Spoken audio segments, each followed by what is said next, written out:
दोस्तों इस वीडियो में डिस्कस करने वाले फोरेंसिक साइकेट्री। जो फोरेंसिक साइकेट्री रिलेटेड जितने भी टॉपिक है उनमें जितनी इंपॉर्टेंट पॉइंट आपका जो आपके प्रोफेशनल एग्ज़ाम में तो हेल्पफुल होंगे ही, साथ साथ आपका जो नीट पीजी और नेक्स्ट एग्ज़ाम है उसमें भी आपका बहुत हेल्पफुल होगा। इससे मैंने सारे हाई यील्डिंग पॉइंट और हाई यील्डिंग टॉपिक्स आपके एक जगह मैंने एक चार्ट के अंदर यहाँ पर लिखे हैं। और आपको इसकी पिक चाहिए तो मैं टेलीग्राम चैनल पर डाल दूँगा। मैं लिंक डिस्क्रिप्शन में दे दूँगा, उसको वहाँ से आप डाउनलोड कर सकते हो। तो नंबर 1 आता है आपको सेक्सुअल ऑफेंस इसके अंदर। तो सेक्सुअल ऑफेंस आपका जो सेक्सुअल रिप्रोडक्टिव फोरेंसिक मेडिसिन है उसके अंदर आता है। जो फोरेंसिक साइकेट्री था वो हम एक बार इसको डिस्कस करने के बाद में करते हैं। तो जो सेक्सुअल ऑफेंस के अंदर नंबर 1 आता है नेचुरल सेक्सुअल ऑफेंस। तो हमें पता होना चाहिए जो रेप कंडीशन आती है वो आती है IPC 375 और 376 से रिलेटेड। कई बार इसकी डायरेक्ट IPC पूछी जाती है। इंसेंट है वो आपका होता है coitus with close blood relative, ये आपका पनिशेबल एक्ट नहीं होती है। एडल्ट्री आपका 497 से रिलेटेड होती है लेकिन इसको हटा दिया गया है। उसके बाद आता है अननेचुरल ऑफेंस जो आपका बेस्टिलिटी with animal, sex with animal, sodomy, anal intercourse और ट्राइबेडिज्म जो आपका लेस्बियनिज्म बोलते हैं, जो फीमेल होमोसेक्सुअलिटी होता है वो आपका 377 IPC से कनेक्ट रिलेटेड होता है लेकिन इसको भी सुप्रीम कोर्ट ने हटा दिया है। उसके बाद आता है आपका सेक्सुअल पैराफिलिया। इसमें सैडिज्म, नेक्रोफिलिया जब सेक्स विद डेड बॉडी, फेटिज्म मतलब सेक्सुअल सेटिस्फैक्शन बाय कांटेक्ट, ये आते हैं आपके सेक्सुअल पैराफिलिया के अंदर। और सेक्स लिंक्ड ऑफेंस के अंदर स्टॉकिंग, वो वोरिज्म और सेक्सुअल हरासमेंट आपका आता है सेक्सुअल लिंक्ड ऑफेंस में। और जो ये 3-4 कैटेगरी आती हैं आपके सेक्सुअल ऑफेंस के अंदर। और उसके बाद हम जिसे करते हैं आपका जो फोरेंसिक साइकेट्री है। फोरेंसिक साइकेट्री के अंदर आपको डिसऑर्डर पढ़ने हैं। डिसऑर्डर ऑफ परसेप्शन के अंदर आपके आते हैं 2, हेलुसिनेशन और इल्यूजन। हेलुसिनेशन और इसमें इल्यूजन क्या पता होना चाहिए हमें कि इसके अंदर फॉल्स सेंस ऑफ परसेप्शन होता है विदाउट कोई भी ऑब्जेक्ट और स्टिमुलेशन नहीं होता है, लेकिन हमको ऐसी कोई लाइन दिख रहा है लेकिन वहाँ पर कोई नहीं है। इल्यूजन क्या होगा, वहाँ पर एक डॉग है लेकिन वो डॉग हमको लाइन दिख रहा है, मतलब स्टिमुलस तो है लेकिन फॉल्स परसेप्शन इंटरप्रिटेशन है।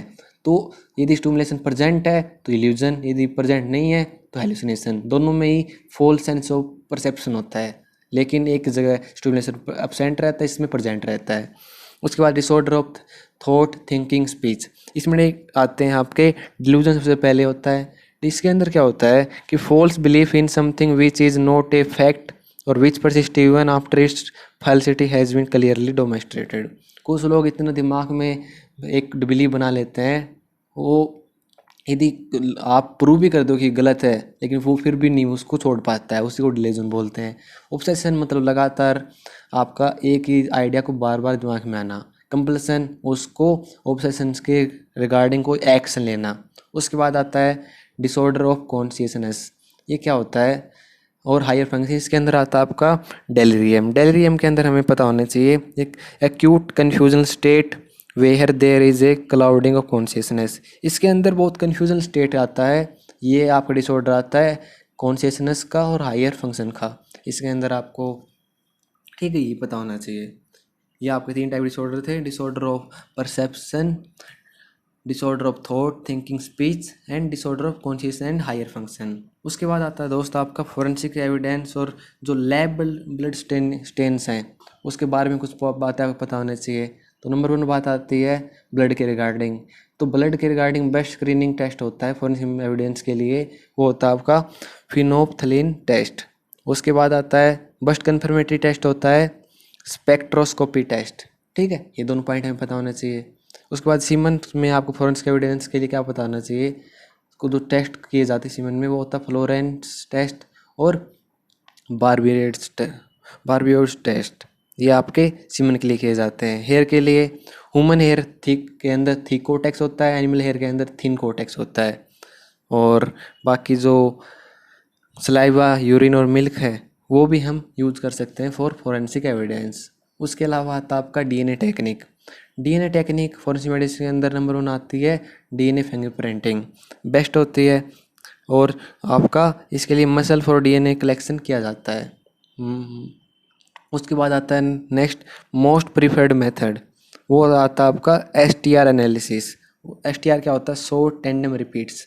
ये आपका मेनली ज़्यादातर मोस्ट प्रीफर्ड मेथड होता है फॉर डीएनए फिंगरप्रिंटिंग। उसके बाद एक चीज़ आती है स्टारवेशन। स्टारवेशन में हमें पता होना चाहिए जो हंगर पेन होता है वो स्टार्ट होता है एट फ्रॉम 12 to 24 आवर। आपको भूख का जो असली बहुत ज़्यादा प्रॉब्लम होती है स्टारवेशन के अंदर, वो होती है 12 घंटे से लेकर 24 घंटे के बाद। और वो कहाँ कब तक लास्ट करेगी? 30 घंटे से लेकर 48 आवर, मतलब 2 दिन के बाद आपको वो जो भूख है वो नहीं सताएगी। उसके बाद आप आराम से जो बॉडी है वो अपने इंटरनल उसके पास जितने भी न्यूट्रिएंट है प्रोटीन है उसको ऑटोलाइसिस करेगा, ब्रेक डाउन करेगा और उससे एनर्जी मिलेगा। और जो डेथ है वो आपकी नॉर्मली हो जाती है, वो हो जाती है 10 to 12 डेज, जब आपका न तो पानी पी रहा है न खाना खा रहा है। यदि ओनली फूड नहीं खा रहा है तो आप जी सकते हो 6 to 8 वीक। ठीक है, ये नॉर्मल इसका कुछ पॉइंट थे। तो दोस्त ये पॉइंट आपके जो फॉरेंसिक इन टॉपिक से ज़्यादातर आपके नीट पेज में पूछे जाते हैं, तो मैंने सोचा कि आपके साथ भी इन चार्ट्स को या इन पॉइंट को डिस्कस किया जाए। यदि इससे आपको फ़ायदा हुआ है दोस्त तो आप चैनल को सब्सक्राइब जरूर कीजिएगा, जिससे आपको आने वाली वीडियो का पता चल जाए। और वीडियो को लाइक ज़रूर पक्का करना, जिससे जो मेरी मेहनत है वो मुझे लगा कि हाँ सफल रही। तो मिलते हैं नेक्स्ट वीडियो के अंदर नए टॉपिक के साथ, तब तक बाय।